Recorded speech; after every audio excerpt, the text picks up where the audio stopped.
Welcome back to another episode of our Sleep Spooktacular series, where we're tackling all those sleep fears and challenges that tend to feel a little extra spooky this time of year. I'm Paige. And today we're diving into one of the biggest concerns parents bring to us. What do I do when my child is afraid of the dark, convinced there are monsters under the bed, or constantly calling out of their room at night? This is a big one. And because while some fears are real developmental milestones, other times those middle of the night, Mom, I need you. Those calls are less about fear and more about connection, comfort, or sometimes like classic stalling. So today we're just going to break down what's normal, what's fear-based, and what might actually be behavioral. And of course, we'll share real tools that you can use to support your child without creating a long-term sleep battle. Yes, so let's start with fear of the dark. This often shows up around age 2 to 6.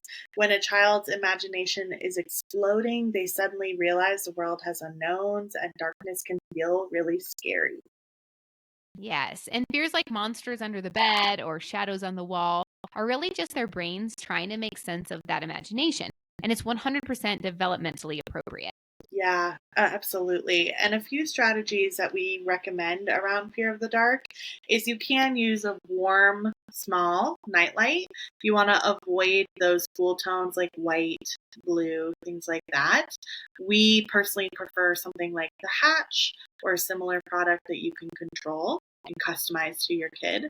You can keep the door cracked if that helps. It might make things worse, so you could play with that a little bit.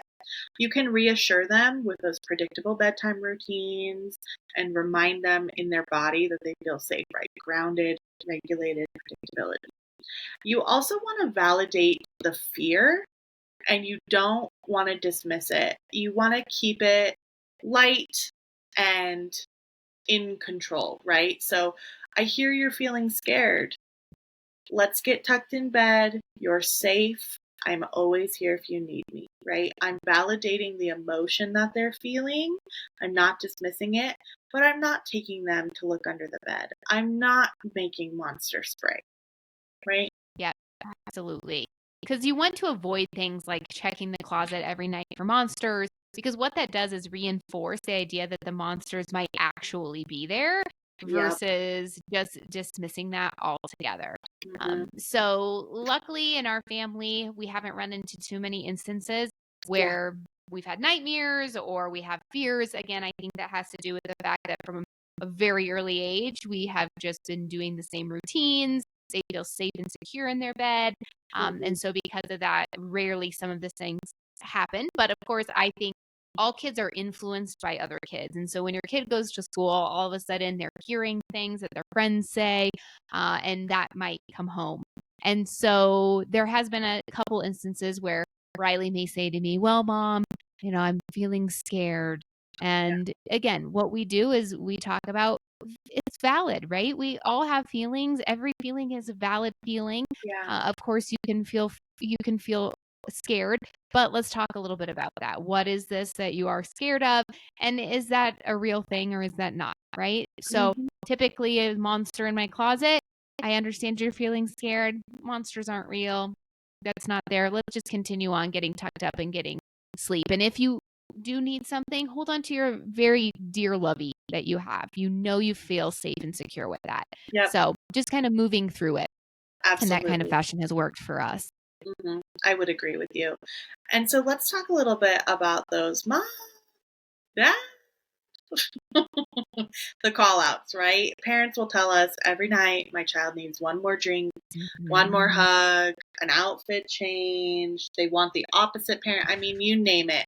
One time I Yeah. had a little boy who insisted he sleep with a zucchini.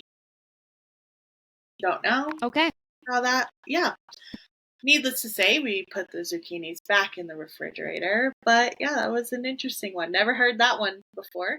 That But is a new one. Mhm. it's exhausting to say the least. And every parent wants to meet their child's needs and make sure they're ready and comfortable for bed. Us too. But there has to be a line at some point of where this is procrastination or stalling versus an Yeah. actual need to be met. Exactly. So the key here is distinguishing between that genuine fear response versus a stalling tactic. So Mhm. genuine fear is going to look like your child is teary, upset, maybe a racing heart. They're having trouble calming down. And that really does need comfort and reassurance. Mhm. Stalling, on the other hand, often looks like, I need a water. I forgot to tell you something. I need another stuffed animal. It's really not fear at all. It's simply Yeah. control and boundary pushing at that point. Yep.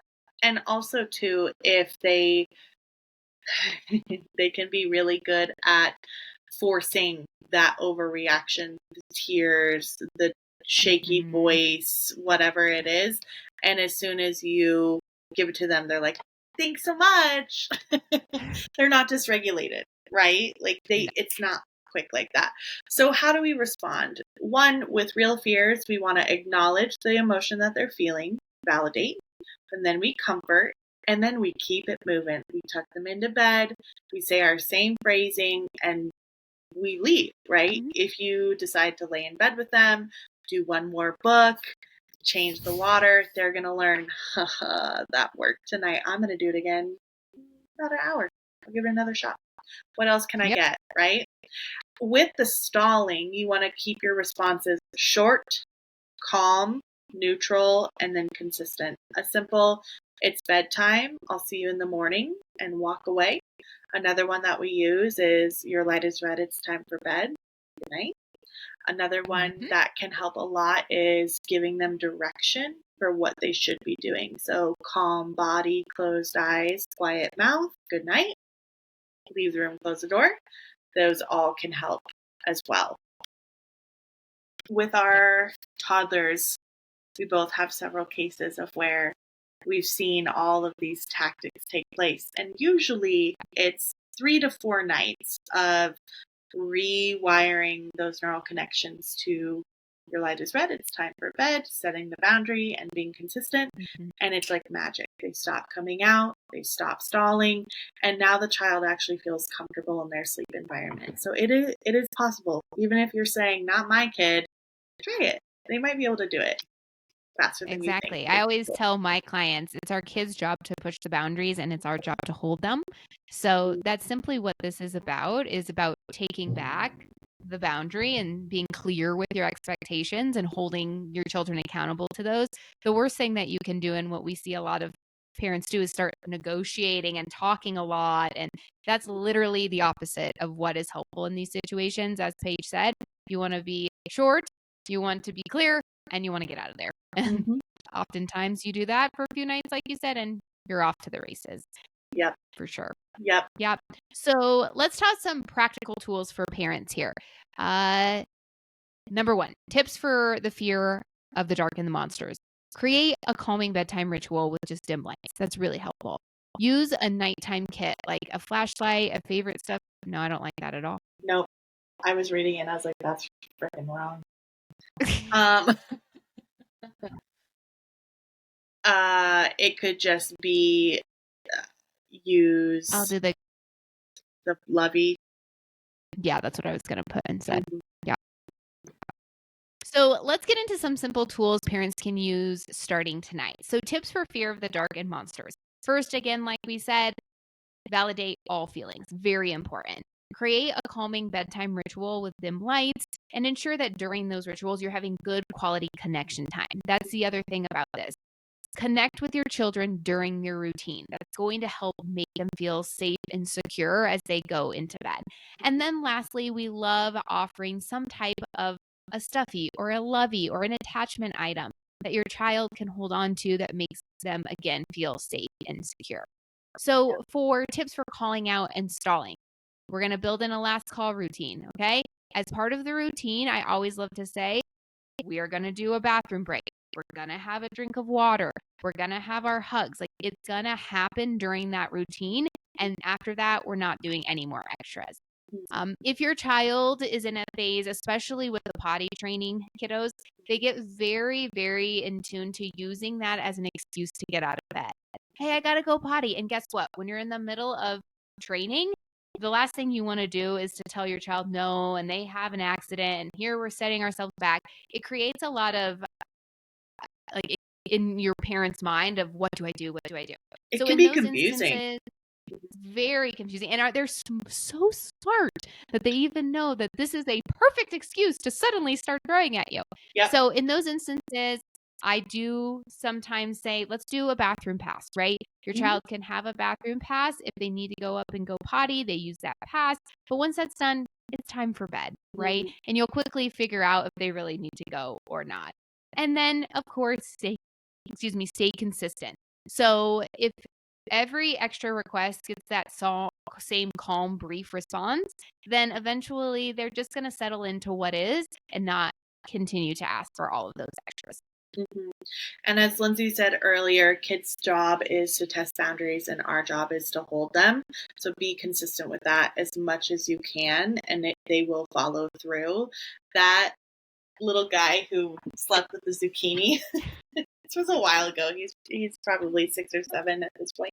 I love that. He was 2.5 when we started, just got in a big boy bed, and every minute detail of his routine he had to control, and if he didn't have control around it, he would absolutely dig those heels in, and it would turn into a 2-hour ordeal. Mom was trapped in the room with him. He wouldn't fall asleep on his own. He's waking up multiple times a night, wanting things in the middle of the night, and the zucchini was in need. He needed to sleep in bed holding a zucchini. He needed to have pajamas on that were a specific texture, right? So we're getting some sensory tactile stuff. He also was very into Band-Aids. I have a boo-boo. I have a scratch. I have a Band-Aid. Oh, no, not that Band-Aid. This Band-Aid. And he wanted fresh Band-Aids every night. He just kept adding on to these requests. Like, how far can I go? And because the boundary was never held, he kept pushing, which is why they dealt with this for 5 months before we got together. And by day 3, this little nugget was going to sleep with no issue.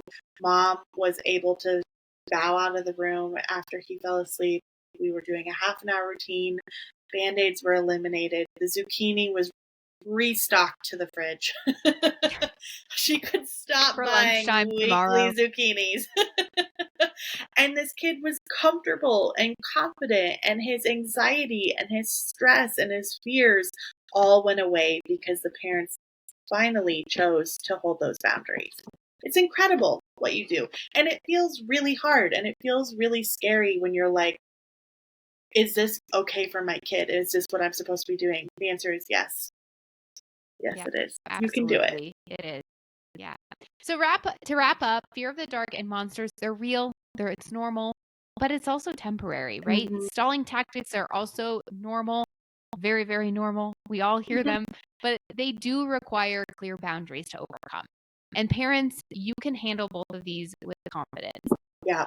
And if you're listening and thinking, this is me, this is my kid, you've literally hit the nail on the head, but I'm not sure how to approach it, or this would never work with my kid, call us. We're here. We want to help you. It's a simple phone call.